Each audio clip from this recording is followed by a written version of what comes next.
Hello my dear students, very good evening. So IBPS PO pre 3rd October all shift is over now.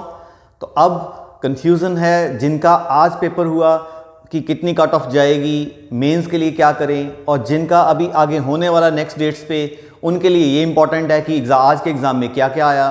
तो आज के video में आपके साथ discuss करूंगा कि जिनका हो चुका है कि उनको मेंस के लिए क्या क्या करना है, या फिर क्या उनको अभी मेंस को भूल के आईबीपीएस क्लैरिकल की तैयारी करनी है या आरआरबी मेंस की तैयारी करनी है. क्योंकि देखो जो बैंक का पेपर दे रहा है वो आईबीपीएस आरआरबी भी दे रहा है, बैंक क्लैरिकल की भी दे रहा है और पीओ भी दे रहा है.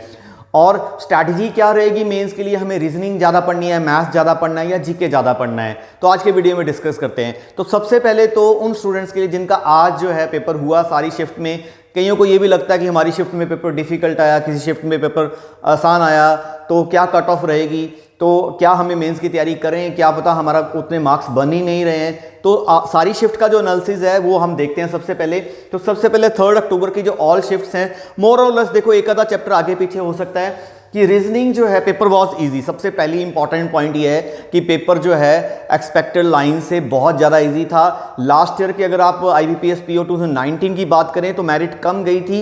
इस बार क्योंकि पेपर इजी था तो मेरिट जो है वो ज़्यादा जाने के चांसेस हैं. रीजनिंग भी इजी थी. रीजनिंग को थोड़ा सा मॉडरेट कह सकते हैं क्योंकि कई स्टूडेंट्स की पजल की उतनी अच्छी प्रैक्टिस नहीं होती, तो उनको लगता है कि हम पजल उतनी स्पीड से नहीं कर पाए, लेंथी थी, टाइम खत्म हो गया. लेकिन ओवरऑल मैथ्स और इंग्लिश की बात करें तो पेपर जो है आसान था. एक्सपेक्टेड कट ऑफ देखिए 70+, लेकिन सेफ नहीं कह सकते. कई बार क्या होता है, देखिए 70 आपके 72 मार्क्स आए, कट ऑफ 72.5 गया. तो बाकी जो है वो सारी आपकी किस्मत पे डिपेंड करता है, कॉम्पिटिटर्स के ऊपर डिपेंड करता है उन्होंने कैसे एग्ज़ाम किया. क्योंकि ओवरऑल इस बार नंबर ऑफ पोस्ट भी कम है, तो इसलिए एक्सपेक्टेड कट ऑफ जो है, पेपर भी आसान है, नंबर ऑफ पोस्ट भी कम है, तो एक्सपेक्टेड कट ऑफ जो है समवेयर वो 74 to 78 की रेंज में. बहुत ही ज़्यादा स्टूडेंट्स ने बहुत ही अच्छा कर दिया होगा तो मे बी 80 भी चली जाए, 78 भी चली जाए, लेकिन 72, 3, 4, 75, अब आप देखो इस पे आप डिपेंडेंट नहीं रह सकते कि अब हमें कैसे पता चलेगा कि भी हमारा कट ऑफ पास होगा कि नहीं होगा. ये टोटल आपकी किस्मत है. ऐसा नहीं है कि किसी स्टूडेंट्स के 72 जा रहे हैं और वो 70 कट ऑफ जो है वो 73 जा रही है तो वो नालायक है. देखो किस्मत की बात है, आधे नंबर से रह गया वो कोई प्रॉब्लम नहीं, उसके लिए आगे भी अपॉर्चुनिटीज़ आएंगी. ओवरऑल पेपर ईजी था. अब हम सब्जेक्ट वाइज देखते हैं. सब्जेक्ट वाइज में सबसे पहले अगर हम रीजनिंग की बात करें तो जैसे कि बैंकिंग के पेपर में आपको पता ही है, पजल एंड सिटिंग अरेंजमेंट में सबसे ज़्यादा क्वेश्चंस आते हैं. तो अप्रॉक्सीमेटली सभी शिफ्ट में, चाहे आप फर्स्ट शिफ्ट की बात करो, सेकंड शिफ्ट की बात करो, थर्ड की करो या फोर्थ की करो, सभी में 20 क्वेश्चन अप्रॉक्सीमेटली जो थे पजल एंड सिटिंग अरेंजमेंट के थे. कोडिंग डिकोडिंग के कि एक शिफ्ट में कोडिंग डिकोडिंग के क्वेश्चन थे तो दूसरी शिफ्ट में कहीं पे डायरेक्शन के क्वेश्चन थे. ब्लड रिलेशन के क्वेश्चन ऑलमोस्ट एक क्वेश्चन हर शिफ्ट में था. इनइक्वालिटीज़ के 5 क्वेश्चन हर शिफ्ट में थे. किसी में सिलोजिज्म आया, किसी में अल्फ़ाबेट सीरीज आया और कुछ मिसलेनियस क्वेश्चन थे. तो जनरली ये बैंकिंग के एनालिसिस जब आपने प्री की तैयारी कर रहे थे तो आपको पता ही था कि आपको जो है इन्हीं चैप्टर में से 15 क्वेश्चन आते हैं और 20 क्वेश्चन पजल में से आते हैं. लेकिन प्री में क्या होता है कि पजल सारी निकल जाती हैं, चाहे वो मंथ बेस्ड पजल्स हैं, चाहे वो सर्कुलर सिटिंग अरेंजमेंट पजल्स हैं, लीनियर सिटिंग अरेंजमेंट है 8 people facing north and south based, या पैरेलल रोज के ऊपर पजल्स आई थी, classification of puzzle, tabular puzzle.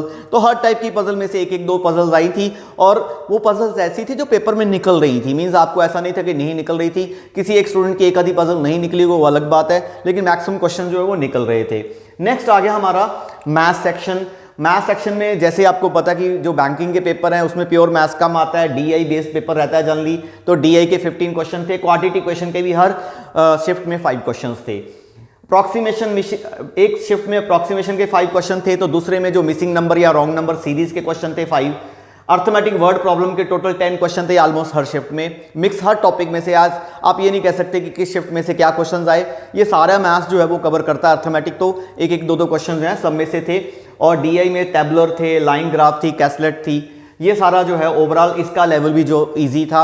हाँ मॉडरेट थोड़ा बहुत कह सकते हैं, जो लोग फर्स्ट टाइम प्रिपरेशन कर रहे हैं उनको स्पीड को लेके थोड़ा प्रॉब्लम आई हो तो उनको थोड़ा डिफिकल्ट लगा हो पेपर. नेक्स्ट आ गया हमारा इंग्लिश सेक्शन. ये सबसे ज़्यादा आसान था. रीडिंग कॉम्प्रीहेंशन थी, सेंटेंस इंप्रूवमेंट के ऊपर क्वेश्चन थे, फ्रेजेस रीअरेंजमेंट के ऊपर क्वेश्चन थे, वर्ड रीअरेंजमेंट थे, क्लोज टेस्ट और सेंटेंस करेक्शन के ऊपर 30 क्वेश्चन थे. टोटल 30 क्वेश्चन थे. ये भी बहुत ज़्यादा ईजी था. तो देखो माय डियर स्टूडेंट्स अब प्री तो हो गया, अब आपने पेपर आपको अगर आपको पता है कि आपके 70 प्लस ऊपर स्कोर आने वाला है, 70 देखो आज जनरली आइडिया होता है जो पेपर देता है उसको पता होता है कि मेरे मान लो 90 अटेम्प्ट हुए हैं और मेरी एक्यूरेसी भी अच्छी है क्योंकि आप मॉक टेस्ट कर रहे थे पहले से, तो आपको पता है मेरे 70 से ऊपर स्कोर आ जाएगा। तो आप मेंस की तैयारी स्टार्ट करो। अब आपने देखो स्ट्रैटेजी क्या है, जिनका आज पेपर हो गया, अभी नेक्स्ट वीक जिनका पेपर है वो इसके बाद स्टार्ट करेंगे, अभी तो वो मॉक टेस्ट के ऊपर फोकस करें। अब पॉइंट ये है कि क्या आपको मेंस के लिए मॉक टेस्ट की तैयारी करनी है, मॉक टेस्ट के ऊपर ज्यादा फोकस करना है या और सेक्शंस के ऊपर फोकस करना है। देखो मेंस में आपको पता है reasoning and computer 60, English language 40, data interpretation 60, general economy and banking 40, English language जो है 25 डिस्क्रिप्टिव। लेकिन मेंस का पेपर इतना ज़्यादा डिफिकल्ट होता है। देखो जो प्रीलिमिनरी का एग्जाम है, अब आप ध्यान से इस बात को सुनो, जो मेंस की तैयारी करना चाहते हैं उनको आईबीपीएस क्लैरिकल की कोई तैयारी नहीं करनी। आईबीपीएस क्लैरिकल उनको ऑटोमेटिकली अपने आप ही पास हो जाएगा। आरआरबी जब आप मेंस की तैयारी करोगे तो आरआरबी का मेंस भी ऑटोमेटिकली अपने आप पास हो जाएगा। अब देखो एग्जाम इतना डिफिकल्ट आता है मेंस का, प्री की तरह नहीं होता।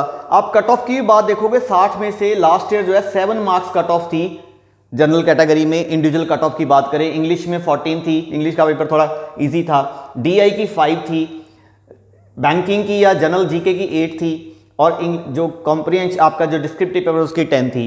मींस टोटल 225 मार्क्स का आपका पेपर है। अब आप देखो तो 225 में जो कट ऑफ गई, जो 225 में जो कट ऑफ गई वो गई आपकी बैक करो इसको, जो 225 में आपकी लास्ट ईयर जो कट ऑफ गई थी वो गई थी 71 मार्क्स, 71 के आसपास जनरल में कट ऑफ गई थी।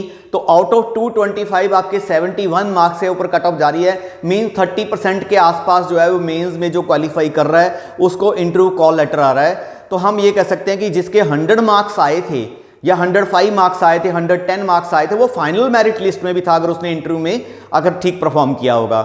तो मेंस की जो स्ट्रैटेजी है वो स्पीड बेस्ड नहीं है। इस चीज को अच्छे से समझो कि मेंस में हमें किस सेक्शन में से स्कोर करना है।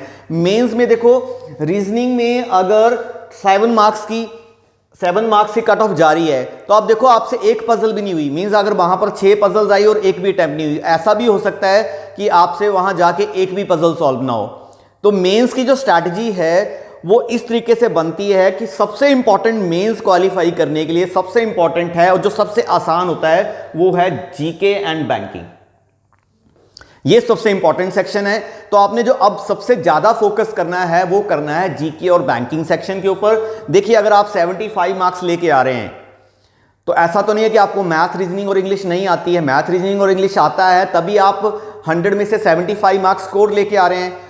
तो अब आपकी जो है मेंस में स्ट्रैटेजी यही रहनी चाहिए कि नंबर 1 आपको जीके के ऊपर फोकस करना है और बैंकिंग के ऊपर फोकस करना है।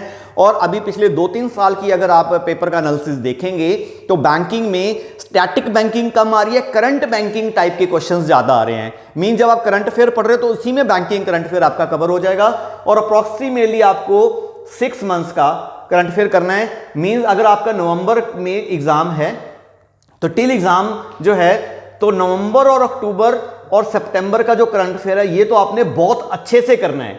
मींस ये तो आपने बहुत अच्छे से करना है। इवन अगस्त का भी आप जो जून और जुलाई का जो करंट अफेयर है उसको आप थोड़ा थोड़ा पढ़ सकते हो, लेकिन लास्ट के जो 3 मंथ्स का जो करंट अफेयर है वो आपको बहुत अच्छे से पढ़ना है। ये तो रहेगी आपकी जनरल बैंकिंग और इकोनॉमी और जीके के सेक्शन की स्ट्रेटजी। मींस आपको 3 महीने का पेपर से 3 महीने का पहले करंट अफेयर बहुत अच्छे से पढ़ना है और उससे पहले वाला आप थोड़ा थोड़ा पढ़ सकते हो, जिसमें आपको पहले थ्योरी पढ़नी है और फिर ऑब्जेक्टिव क्वेश्चंस करने हैं। बहुत सारे स्टूडेंट की क्या स्ट्रेटजी रहती है, ऑब्जेक्टिव क्वेश्चन को रट्टा मारी जाते हैं। देखो मेंस डिफिकल्ट होता है, रट्टा मारने से काम नहीं चलता, क्योंकि पेपर इन डेप्थ जो है एग्जामिनर पूछता है, आईएएस लेवल के क्वेश्चंस भी पूछ लेता है, थॉरली क्वेश्चंस पूछ लेता है, इन डेप्थ क्वेश्चन पूछ लेता है। तो आपको स्ट्रेटजी इसी तरीके से बनानी कि आपको थ्योरी पढ़नी है और अभी आपके पास टाइम है।